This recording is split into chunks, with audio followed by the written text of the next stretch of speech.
Täna me lähme sügavale teemasse, et kuidas olla enesekindel, kuidas tunda ennast paremini ja kuidas tegelikult kõiki oma eesmärke, kõiki oma tegevusi läbi enesekindluse, läbi oma meeldiva persooni iseloomu kasvatada ja tugevdada. Ja see on minu jaoks olnud väga oluline teema, sellepärast, et kui ma olin väike laps,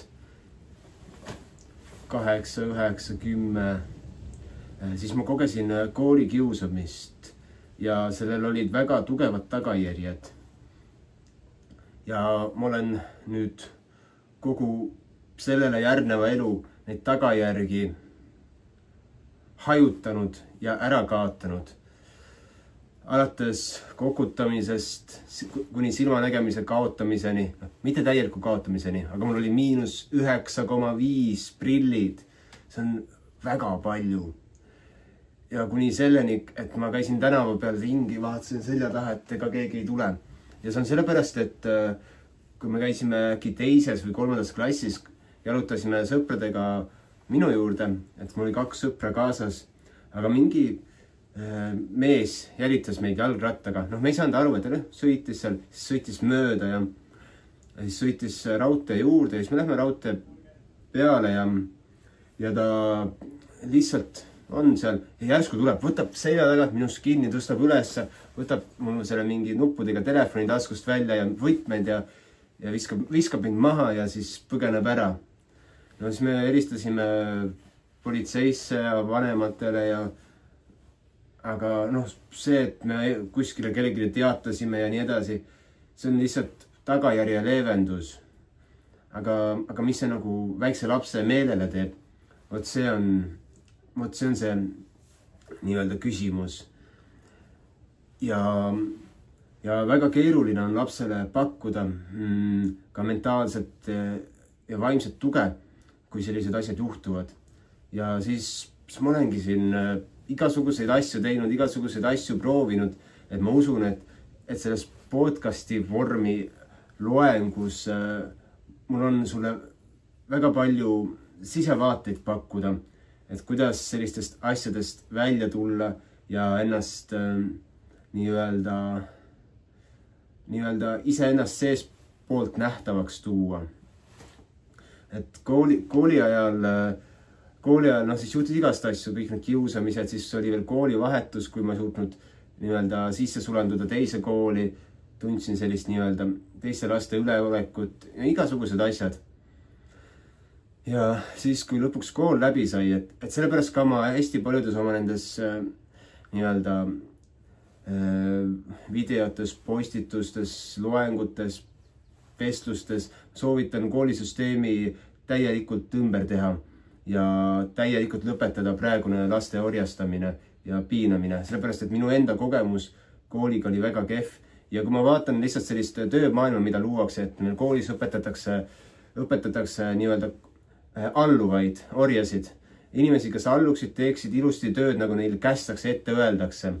Et see on väga problemaatiline asi, tulem, mida luuakse. Ja minu soov on seda täielikult ümber teha. Et mul on palju teisi soove ka, et näiteks ökokülade loomida, aga ökoküla ongi täiesti radikaalne viis, kuidas koolisüsteemi ümber teha. Kui sul näiteks 100 majakest ja ma ei tea, kas 1/3 või pooltes on lapsi, ütleme nii, et pooltes on ainult 1 laps, et ütleme, et siis mõnes peres on 3 last ja mõnes ei ole ühtegi. Aga ütleme, et on lapsi seal külas, siis las see küla kasvatab need lapsed ja harib nad. Et näiteks seal Venemaal, et väga ebapopulaarne asi, mida öelda Venemaa, aga Venemaa on suur ja lai, 120 miljonit inimest või. Seal on üks selline kool, 120 miljonit inimest, üks kool, et Tekoses, mille üks akadeemik Tšitšin, kui ma nüüd õigesti hääldasin ta nime, asutas mitukümmend aastat tagasi, kus lapsed õpetavad üksteist, et neil on küll õpetajad, aga nemad suunavad neid. Lapsed õpetavad üksteist ja paljud neist on lõpetanud 14-aastaselt, 15-aastaselt ülikoolis magistriõpped ja sellised asjad.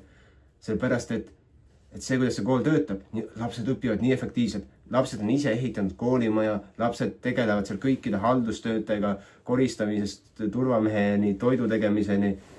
Et see on täiesti uskumatu, kuidas see toimib. Ja seda sama süsteemi saaks igale poole mujale ka tuua, kui oleks tahtjaid, kui oleks neid hulle eestvedajaid. Et mina eestvedaja ei ole, mina olen see, kes annab sulle infot edasi ja võib-olla see nakkab sinu sisse ja sa lähed seda eest vedama. Aga nii, enesekindlus. Et enesekindlusega ma olen nii palju huvitavaid asju saanud teada ja saan aina targemaks. Et näiteks 20 aastat tagasi või 15 aastat tagasi, kui ma oleksin näiteks pidanud kellelgi kes kõne pidama ja sügan oma nina samal ajal, mul oleks nii häbi olnud. Et oli koolis selline nali ka, et Simo ära punasta ja mul hakkas nii häbi, mul oli nii häbi enda üle, et ma hakkasin kohe punastama. Et keskkoolis või natuke varem. Et see oli ka väga naljakas, tagantjärele väga naljakas, aga tollel ajal oli see selline fenomen, et ma ei julge mitte midagi teha, et ma läksin bussi, ma hakkasin punastama, mul oli nii häbi ja sellel polnud ühtegi ratsionaalset põhjendust, aga see on ka nagu nii-öelda kooli kiusamise mingi tulem ja noor inimene ei oska ise seda lahendada tihtilugu. Et osad inimesed ütlevad, et leia vastused enda seest, aga enne sul on vaja koolitust, enne sul on vaja juhendust, et kuidas seda vastust enda seest leida. Sellepärast on juhendajad, mentorid väga olulised. Siis ma hakkasingi teekonnale, hakkasin tegema igasuguseid asju, hakkasin nagu tegema äärmuslike vaimsete praktikatega, et oma aju korda teha. Et kindlasti seda kõike mõjutas ka seda kehva silmanägemist, kehv toitumine, ma sõin palju krõpsu, nuudleid. Samas sõin ka kodutoitu, sest ma ei tea, aurutatud juurvilju, köögivilju, aga lihtsalt selline üleüldine kommide ja krõpsude nende söömine ja kui tulevad ka traumaatilised kogemused, siis see mõjutab inimkeha ülimalt tugevalt, ülimalt palju. Aga siis ma hakkasingi tegelema sellise ülimalt vaimsete praktikatega, sellepärast, et ennast korda teha. Ja enda korda tegemine, see on pikk protsess, ma ei või seda väita ja tegelikult ma olen heas kohas, sest mind enam ei huvita see enda korda tegemine, et nüüd ma tegelen teistsuguste asjadega. Et mul oli näiteks eesmärk, et enne lapse sündi ma teen oma silmanägemise korda. Käisin pimeruumis, kas ma olin 6 või 7 päeva, ma enam ei mäleta. Ja siis mind võeti silmaoperatsioonile, tegelikult see on silmase lihvimine, et KSA-s, et doktor Ants Haavel teeb seda. Väga soovitan, kõige ägedam operatsiooniline kogemus, mida ma olen saanud. Aga sain oma silmanägemise korda, et mulle öeldi 4 korda, et see on liiga kehv nägemine, et praegu sa ei saa, et tule järgmine aasta uuesti kontrolli. Ja siis lõpuks võtsid vastu ja ma olin yes. Ja sain teha selle eesmärgi ära, et laps ei näinud mind prillidega, et minu kogemus prillidega, et ma kandsin seda, see oli minu vangla, sest ma tundsin ennast alaväärsena, ma tundsin ennast alamana, ma tundsin ennast katkisena, et ma ikka veel näen prille ja prillide kandmist nagu haigusena, sest see nagu on reaalselt haigus, sest enamus inimesi saaks nägemise korda kas täis taimetoiduga või siis pikkade toortoidu või siis veepaastudega. Et see on aeganõudev ja pikk protsess, aga enamus inimesi saaks omal nägemisi niimoodi korda. Siis on erandid, kellel on lihtsalt nii kohutav nägemine, et tuleb võtta nii-öelda radikaalsemaid asju töösse. Ja samas ma soovitan igal ühel minna KSA-sse, et nagu nii hea, et saad neist prillidest lahti ja sa ei pea enam olema mutant või väärakas. Ja, see on see, kuidas ma näen prille. See ei tähenda seda, et sina oled väärakas või niimoodi, vaid see on, kuidas mina kogen prillide kandmist enda puhul. Et mutant või väärakas, eks ju. Et see, kui selline koge enda sees on selline tunne midagi kandes või midagi olles, siis see on ka sellele enesekindlusele tohutu löök. Ma alati tundsin, et ma pole piisav ja mingi taheta ja igasuguseid asju juhtus, kus sõbrad nagu kuidagi reetsid mind, et kindlasti mina enda käitumisega reetsin neid ka mingil moel, millest mina ei saanud aru. Aga selline enda sisemine tunne kutsub esile väliseid see on ka hea märk, et ma aevastasin. Järelikult ma räägin välja mingeid asju enda seest, mida ma pole raatsinud või viitsinud jagada. Ja ma tulen korra sinna kohta, et kuhu ma praegu olen jõudnud. Et see on hästi äge koht. Et praegu ma katsetan, et kui me tegime selle hambapasta ja siis me oleme siin teinud ka erinevaid toidulisandeid, kullavett ja hõbedavett ja enamus asju me ei paku avalikult praegu, sellepärast et me testime neid, kontrollime nende koostisosasid, kontrollime nende dokumentatsiooni, et kõik oleks legaalne ja siis siin on kaks nagu hästi huvitavat asja, et siin on booraskorbaat ja siin on liitiumaskorbaat. Et booraskorbaat näiteks aitab headele luude tugevusele kaasa. Aga samas booraskorbaat tõstab ka testosterooni ja muudab inimest enesekindlamaks, et järsku tuleb see nagu selline no bullshit, ehk siis nagu pullisita vaba suhtumine, et keegi tahab midagi nõmedat või lolli ja sa vaatad otsa, mis sa tahad, ei. Et see mõjutab aju niimoodi. Ja liitiumaskorbaat jällegi tõmbab maha stressi, et sellega on uuritud, et sellega saab Alzheimerit peatada või ümber lükata. Et siis Alzheimeri kandja peab lihtsalt elu lõpuni mikrodoose seda võtma, nii et tal ei lähe see asi pahemaks. Aga depressioon, stress, et ta tegeleb nendega, et tõmbab inimestel need depressiooni, stressi tasemed maha ja kui need asju korraga võtan sisse, et praegu testime, siis mul on selline tunne, et kõik on võimalik. Et kõik on võimalik ja seda tehes ma tunnen, et ma loon seda maailma selle kogu võimalikkusega, et mis minu sees toimub. See on hästi lahe täiendus ja tavaliselt tulevadki täiendused siis, kui teemad on enda sees juba lahenenud. Et ma tunnen, et ma olen enda sees näiteks selle enesekindluse teema juba ammu ära lahendanud ja siis tulevad need huvitavad asjad, mida saab katsetada, et näha, et kuidas saab veel paremaks ja kuidas saab veel rohkem võiks öelda biohäkkida, et ennast täiuslikumaks muuta. Ja ma ei väida, et ma olen mingi täiuslik inimene, et seda mitte, aga enda standardit tõsta, see on hea väljendus. Nii, aga enesekindlus, et siis ma olen igasuguseid praktikaid teinud, ma olen käinud ka väga huvitavatel kogunemistel ja laagrites, et hästi tuleb praegu meelde tingid, et ting on selline Skandinaavia vabamõtlejate, boheemlaste, hipide kogunemine ja see toimub 4 Skandinaavia riigis, Soome, Taani, Norra, Rootsi ja 2 korda aastas, suvise pööripäeva ajal ja talvise pööripäeva ajal.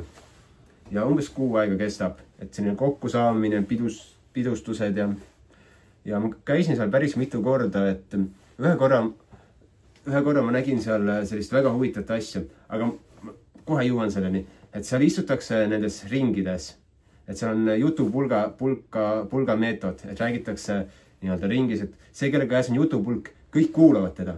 Absoluutselt.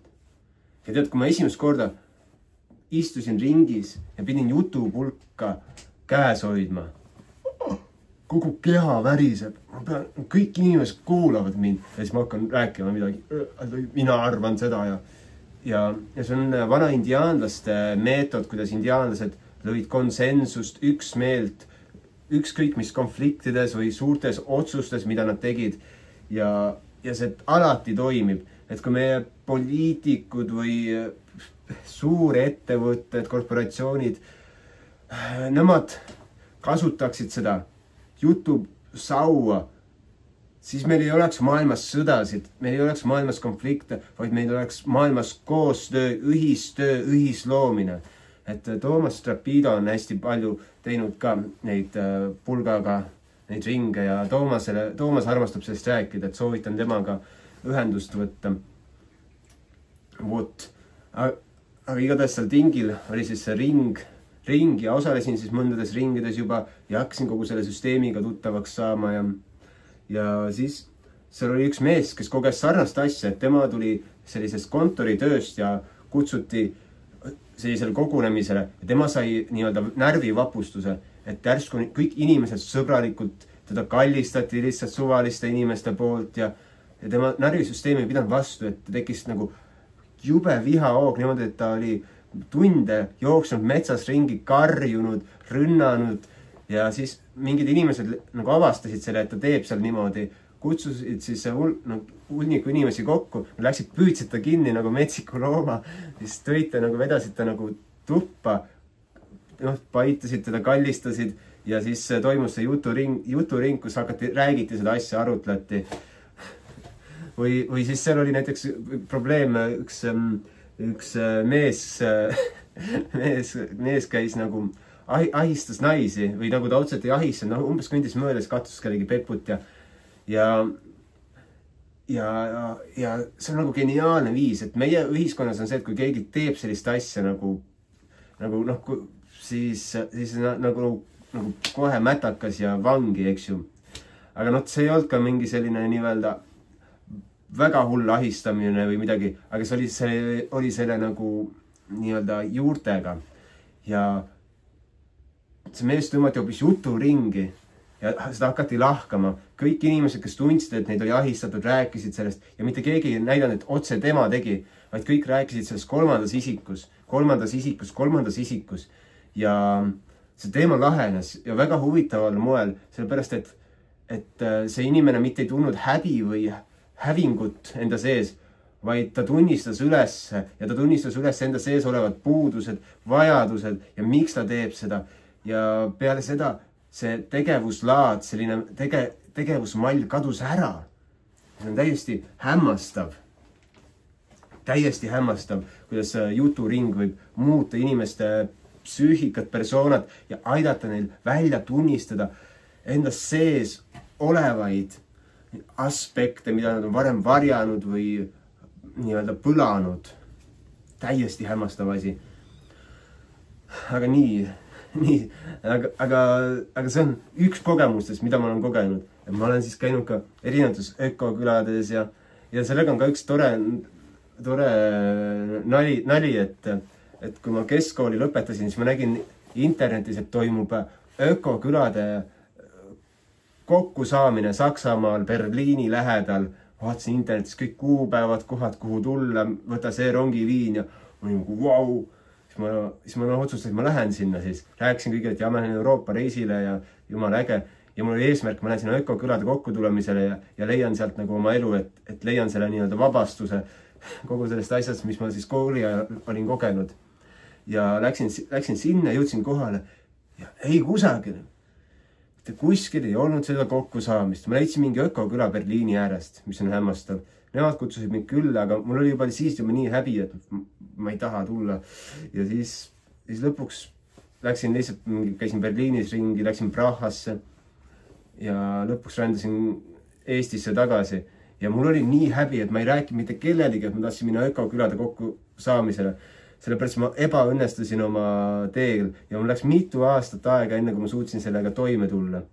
Et see on ka normaalne, et meil on tekkinud mingid missioonid, asjad, et mida me tahame nii-öelda teha ja siis on need üks tugev asi, mis inimesi tagasi hoiab oma parima elu elamisel ongi vale häbi.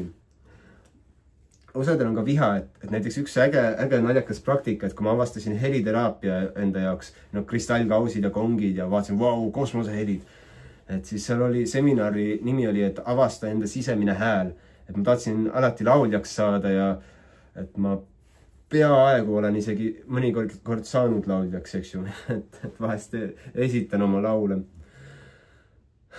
Ma isegi mängisin midagi bändides ka ja bändides ka mind täiega materdati maha, et sina ei oska pilli mängida, ära sina kunagi mängi.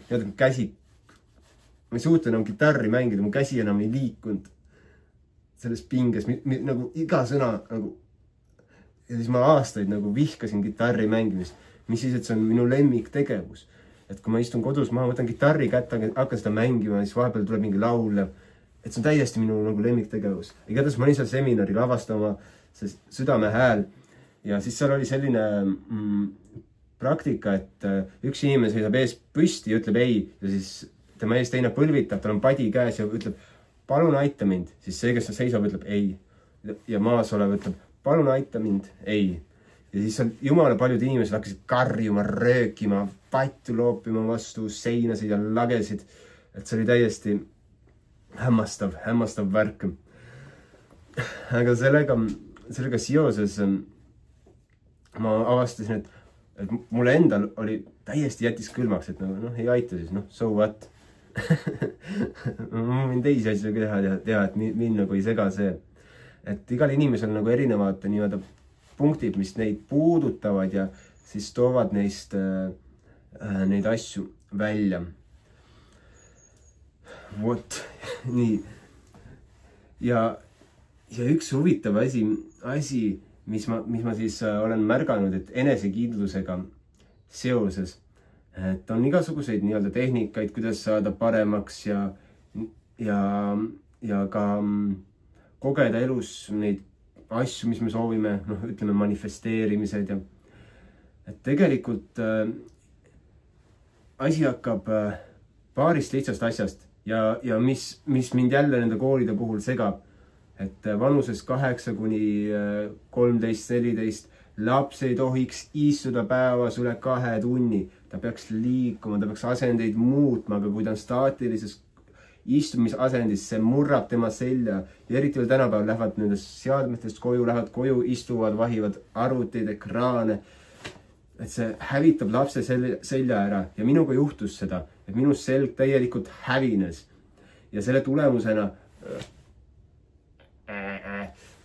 kaotasin oma postuuri ja sirgeselgsus on enesekindluse alus ja hästi paljudel inimestel on probleeme nii-öelda oma keha hoiakuga ja see on selles suhtes veel jumala keeruline teema, sellepärast et mul on see kogu aeg arenenud paremaks, kui ma olen hakanud seega tegelema, et ma hakkasin tegelema mingite joogade ja asjadega, läks paremaks see postuur, aga seda peab kogu aeg meeles hoidma. Enamus inimesi peab seda kogu aeg meeles hoidma, kuidas oma selga sirgena hoida. Sellepärast, et nii väikesed nii-öelda nüansid võivad selle postuuri ära rikkuda. Et siis on selline nagu juhe ja üks asi, mida ma sain alles hiljuti teada, et mis on nagu see õige magamisasend, et mitte selja peal kõhuli, vaid embrüo asend, nagu loode, niimoodi magame.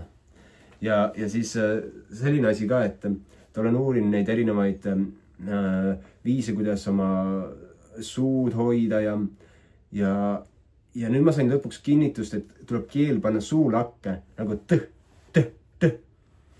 Ja keel peaks olema puhkeasendis lihtsalt kogu aeg suulaes, kogu aeg. Ja mina olin selle juba kaadanud aastaid tagasi ära, ma arvan, et mingi teismelisena või lapsena, kui mul see stress tuli, siis mul läks keel alla ja ma hakkasin nagu hambet lõgistama ja kartma ja igast asju, kui ma sain neid traumaatilisi kogemusi. Aga jah, keele asend ja siis selline juhtnöör, et rindkere oleks puusadest eespool. Ja enamus inimesi võiksid kogu aeg jälgida oma postuuri. Et eriti kui sul on nagu mingisugune ADHD, siis see on nagu eriti lihtne, et siis sa kogu aeg jälgidki seda, aga lõpuks võib-olla see jumala palju stressi tekitada, et liiga palju. Nii, see on üks asi ja kehahoiak tõstab kõige rohkem inimese enesekindlust. Näitan sellise asendi puhul, et kui ma olen lihtsalt niimoodi kõõrus, ma tõstan oma käsi, ma tõstan neid niimoodi üles, pane mu käed raudu. Ma olen arvutis. Okay. Aga kui ma olen sirge, siis ma tõstan oma käsi ülesse. Näed, nad olid teistpidi. See on nii suur vahe, kuidas ülaasend muutub, kui selg on sirge või kõõrus. See on nii suur vahe, sest kui on niimoodi, siis ma näen, et ma võtan vastu seda universumi energiat. Ma võtan vastu raha, ma võtan vastu häid suhteid, ma võtan vastu tomateid kasvuhoonest. Ma võtan vastu. Eks ju, ma olen looja. Aga kui ma olen nagu vang, keeruline värk, eks ju. Et see on selline ülimalt tähtis asi. Ja õige kehahoiak ka aitab paremini formuleerida sõnasid, rääkida enesekindlalt. Et see on kogu selle nii-öelda enesekindluse tuum, aga siis hakkab ka selline sisemine töö, et kas ma otsin sellist välist vabadust ja vabandust või olen ma see nii-öelda magnet, et kui ma suudan tunda kogu aeg kõhus, see on väga praktiline asi, mida saad teha, tunnen kõhus, kõik on hästi ja iga asi, mis mind ärritab, et ma tunnen enda kõhus, et ma magnetiseerin selle ja lahustan selle enda sees. Et ma tunnen enda kõhuga, kuidas ma saan nii-öelda olla magnet ja ma tõmban ligi neid asju, mis mul on vaja. Kas suhteid, raha, ma ei tea,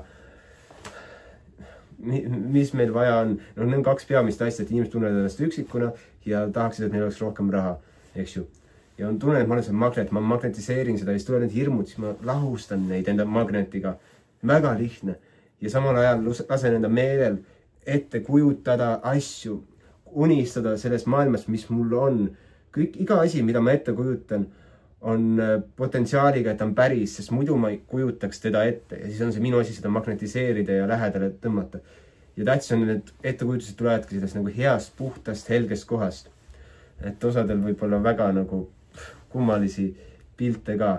Et see on nagu nii-öelda segaja. Et see on täitsa teine teema ja sellega nagu tuleb sügavalt nagu vaadata, et puhastada oma meelt ja puhastada oma südant ja hinge.